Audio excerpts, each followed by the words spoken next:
Nick Mesner here with Andy Morrison after the Nomads 3-1 victory over Aber. Andy, a great return to form there after last week's defeat.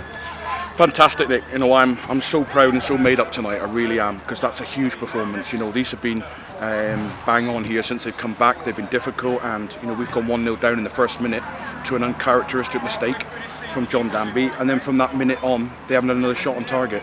We've completely dominated the game. We missed a penalty.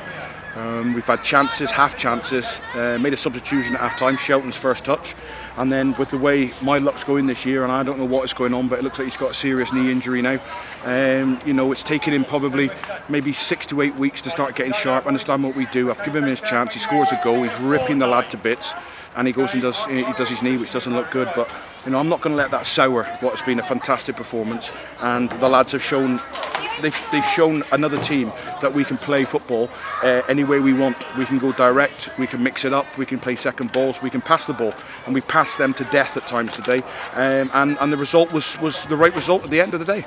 You talk about Shelton going off there again, and another inspired substitution, bringing Nick Rushton on, first touch for him and a goal as well. Yeah, I mean, they work sometimes like that, you know, but you know, I think Wilde has given us that pivotal point today, which has been, you know, the platform for everything that we've done going forward. You know, he's come up against two big strong boys, he's held it up for us, he's won flicks, he's challenged the keeper there, and we've got on the end of it. And you know, if you'd coming out the second half against the wind, you know, and you're thinking 1-0 down, this is going to be tough, but you know, wow, what a performance that was second half. And like I say, I'm so proud of them, and it just makes us that little step closer to which I believe is the 32 points that we need to get into that top 6.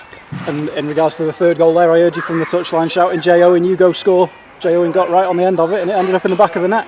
Yeah, it's you know, it's a key to what you do, what's going on in front of him, which creates that space, and it worked. You know, and we've had a lot of late where balls have fell down, and we haven't had the same anticipation and the same hunger maybe that we had last year to get on the end of them. But today, and it's purely because he's on the move.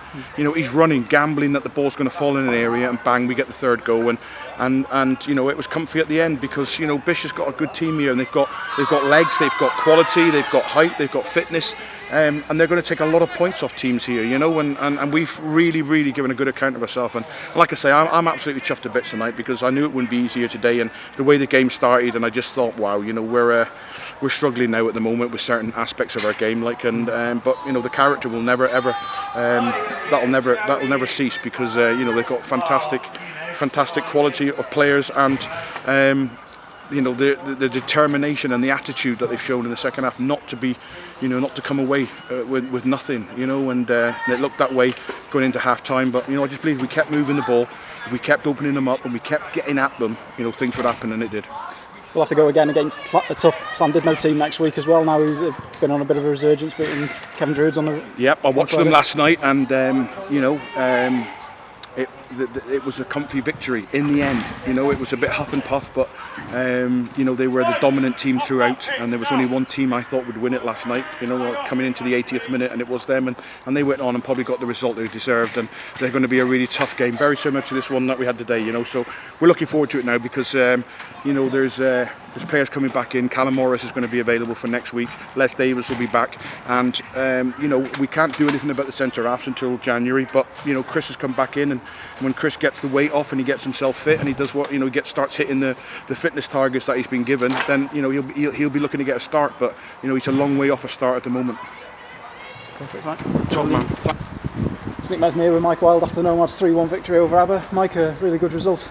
Yeah, especially with going down so early. I think it was a shock to the system. You know, I think it was probably in the first minute or second minute, reacted quite well. Although we don't want to be in that position to start off with, ideally, you know, you go and take the lead, and that first goal was really important. So showed great character to come back, and the manner we played in as well. I thought we mixed it up. We showed both sides to our game today, really. And each individual stuck to their task, and you know, we've come out 3-1 winners, and we can't ask more than that away from home. You talk about mixing it up there yourself, being key at that. You put the pressure on Chris Mullican, you dropped the ball and felt Nick Rushton as well. Yes, I mean, yeah, sometimes you've got to do the ugly stuff and the ugly goals, and you know, if that comes from me pressing someone down, calling someone, and something happens from it, albeit. So yeah.